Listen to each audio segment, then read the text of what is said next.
আসসালামু আলাইকুম বন্ধুরা। আজকে তোমাদের পৃথিবীর সর্বপ্রথম পরিবার সম্পর্কে বলবো। কাবিল তার ভাই হাবিলকে খুন করে প্রথম পরিবার। হযরত আদম এবং বিবি হাওয়া বাগান থেকে বের হবার পর আল্লাহ তাদের একটি ছেলে সন্তান দিলেন। সে ছিল পৃথিবীর প্রথম সন্তান। তারা তার নাম দিলেন কাবিল। এরপর আদম হাওয়ার আরেকটি সন্তান জন্ম হলে তারা তার নাম রাখলেন হাবিল। কাবিল মাঠে কাজ করে ফলাতে পছন্দ করত। হাবিল রাখাল হয়েছিল এবং সে মেষ পালন করতে ভালোবাসত। তখন হযরত আদম ও বিবি হাওয়া বাগান থেকে বের করে দেওয়ার কারণে তারা আগের মতো আল্লাহর সাথে খোলাখুলিভাবে কথা বলতে পারতেন না। তারা যখন আল্লাহর কাছে আসতেন তখন তারা পাথর দিয়ে একটি কোরবানগাহ বানাতেন এবং তার উপরে আল্লাহ উদ্দেশ্যে উপহার হিসেবে কিছু নজরানা রাখতেন।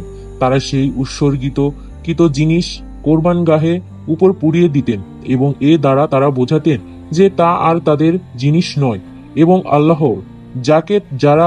যাকে তারা চোখে দেখতে পেতেন না। তারা কোরবানগাহের সামনে দাঁড়িয়ে আল্লাহর উদ্দেশ্যে মোনাজাত করতেন। একদিন কাবিল এবং হাবিল প্রত্যেককে কোরবানগাহে বানিয়ে নিজের নিজের উপহার কোরবানি করল। কাবিল ফল ফলাদি এবং শস্য নিয়ে আসলো এবং হাবিল তার পাল থেকে একটি মেষ নিয়ে আসলো। হাবিল যে মেষ কোরবানি করেছিল তা ছিল আল্লাহর প্রতিঘাত উদ্ধারকর্তার মতো নর্ম, ধৈর্যশীল এবং নির্দোষ। হাবিল যেভাবে ইবাদত করেছিল তাতে আল্লাহ সন্তুষ্ট হয়েছিলেন, কিন্তু আল্লাহ কাবিলকে কোরবানির প্রতি সন্তুষ্ট ছিলেন না। কাবিল তার পাপের জন্য অনুতপ্ত না হয়ে বরং খুব রাগ করল। সে আল্লাহর কাছে ক্ষমা চায়নি। একদিন তারা যখন একত্রে মাঠে ছিল তখন কাবিল উঠে হাবিলকে খুন করল। সুতরাং পৃথিবীর প্রথম সন্তান পৃথিবীর প্রথম খুনি হয়ে উঠল। সে তার আপন ভাইকে খুন করল। পরে হযরত আদম ও বিবি হাওয়ার আরেক সন্তান জন্ম হলো। তারা তার নাম দিলেন শীষ, যার মানে বিকল্প। তখন বিবি হাওয়া বললেন, কাবিল হাবিলকে মেরে ফেলায় আল্লাহ এখন আমাকে আরেকজন সন্তান দিলেন। তারপর লোকেরা আল্লাহর ইবাদত শুরু করলেন। ইতিহাসের প্রথম নৌকা ভ্রমণ। জাহাজ নির্মাতা হযরত নূহ আলাইহিস সালামের গল্প। পরবর্তী গল্প শুনতে চ্যানেলকে সাবস্ক্রাইব করে পাশেই থাকুন। আসসালামু আলাইকুম বন্ধুরা। আজকে তোমাদের পৃথিবীর সর্বপ্রথম পরিবার সম্পর্কে বলবো। কাবিল তার ভাই হাবিলকে খুন করে প্রথম পরিবার। হযরত আদম এবং বিবি হাওয়া বাগান থেকে বের হবার পর আল্লাহ তাদের একটি ছেলে সন্তান দিলেন। সে ছিল পৃথিবীর প্রথম সন্তান। তারা তার নাম দিলেন কাবিল। এরপর আদম হাওয়ার আরেকটি সন্তান জন্ম হলে তারা তার নাম রাখলেন হাবিল। কাবিল মাঠে কাজ করে ফলাতে পছন্দ করত। হাবিল রাখাল হয়েছিল এবং সে মেষ পালন করতে ভালোবাসত। তখন হযরত আদম ও বিবি হাওয়া বাগান থেকে বের করে দেওয়ার কারণে তারা আগের মতো আল্লাহর সাথে খোলাখুলিভাবে কথা বলতে পারতেন না।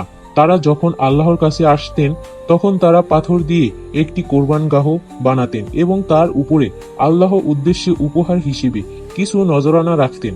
তারা সেই উৎসর্গিত জিনিস কোরবানগাহে উপর পুড়িয়ে দিতেন এবং এ দ্বারা তারা বোঝাতেন যে তা আর তাদের জিনিস নয় এবং আল্লাহ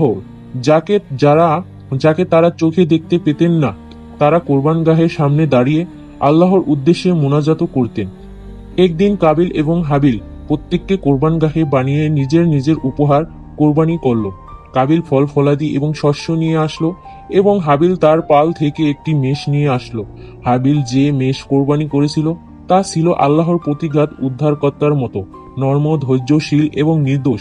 হাবিল যেভাবে ইবাদত করেছিল তাতে আল্লাহ সন্তুষ্ট হয়েছিলেন, কিন্তু আল্লাহ কাবিলকে কোরবানির প্রতি সন্তুষ্ট ছিলেন না। কাবিল তার পাপের জন্য অনুতপ্ত না হয়ে বরং খুব রাগ করল। সে আল্লাহর কাছে ক্ষমা চায়নি। একদিন তারা যখন একত্রে মাঠে ছিল তখন কাবিল উঠে হাবিলকে খুন করল। সুতরাং পৃথিবীর প্রথম সন্তান পৃথিবীর প্রথম খুনি হয়ে উঠল। সে তার আপন ভাইকে খুন করল। পরে হযরত আদম ও বিবি হাওয়ার আরেক সন্তান জন্ম হলো। তারা তার নাম দিলেন শীষ, যার মানে বিকল্প। তখন বিবি হাওয়া বললেন, কাবিল হাবিলকে মেরে ফেলায় আল্লাহ এখন আমাকে আরেকজন সন্তান দিলেন। তারপর লোকেরা আল্লাহর ইবাদত শুরু করলেন। ইতিহাসের প্রথম নৌকা ভ্রমণ।